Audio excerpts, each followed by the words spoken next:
Hey everyone, this video is showing how to do shoulder flexion, active assisted range of motion using the shoulder wand, but in a supine position where you're lying flat on the back, okay? So the main purpose of practicing this lying flat on the back is so that you can give the shoulder girdle a little bit extra support, because maybe too much active motion just isn't really helping it right now. It could even be making it hurt worse, and you may not be making the progress you want.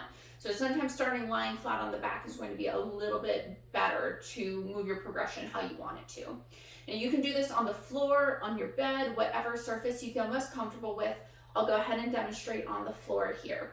But as a review, shoulder flexion is the motion where we are reaching the arm directly forward and up overhead.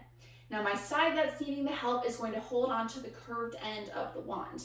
This curved end can be pointed down or up, whatever you like, doesn't make a difference for the exercise itself.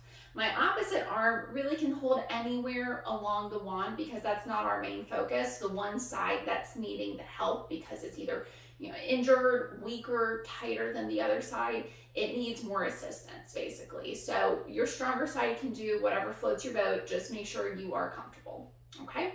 So on my back here, technically a supine position is with the legs stretched out in front of you. If this feels fine on your back, you can totally do this. If it feels more comfortable for your back, you can go into what's called hook lying, where your knees are bent and your feet are flat on the surface, okay?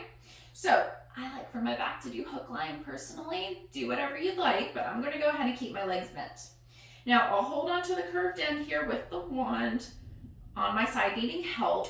My other side can go wherever I want, but I do want to make sure that my side getting help is starting stretched out by my thigh. And you'll see that my thumb is pointing up to the ceiling, my palm is facing where the thigh is. Now from here, my stronger side will help that opposite side to reach forward and up. And then you go as far back as you can. You do want to squeeze the shoulder blades down and back to give a little bit of support. At your end range, hold for about 5 seconds, and then bring things right back down. Gradually work your way up, but keep it tolerable. Don't force pain, please. Okay, now you'll notice again, my left side, it's on kind of its own little angle here, but that's again because I'm not really too worried about what that stronger side is doing. I care more about the side getting the help, and I want to promote neutral alignment with that one as I continue through flexion. All right, so each time, try to go a little further back if you can. You'll do up to 10 repetitions, 5-second hold each, max. And then try to do at least 1 full set, if not 2. All right, that's it. So make sure that, again, you please keep things as tolerable as possible and just be patient as you're working your range back to its full motion.